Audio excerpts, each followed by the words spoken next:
Right. అంత గుడ్డిగా ఎందుకు పోయిర్రు మరి ఎలక్షన్ల టైంలో? అంటే ఎమ్మెల్యేలు మార్చాల్సిన అవకాశం ఉండే, మార్చిన 15 మంది అట్లా గెలిచిరు వాళ్ళంతా కూడా. ఇంకా కొంతమందిని కూడా మార్చుంటే కనుక బాగుంటుండే అన్న స్ట్రాటజీని ఎందుకు మిస్ అయ్యారు?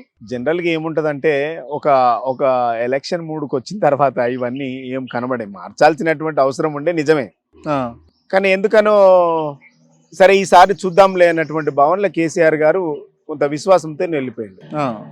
మాకు ఎక్కడ దెబ్బ పడిందంటే లోకల్లో ఉన్నటువంటి కొంతమంది ప్రజాప్రతినిధుల మీద ఉన్నటువంటి వ్యతిరేకత పార్టీ మీద పడిందేమో. కేసీఆర్ గారి మీద వ్యతిరేక లేదు, కొంతమంది ప్రజాప్రతినిధులు ఉండేటువంటి వ్యతిరేకత పార్టీ మీద పడి మాకు నష్టం జరిగింది.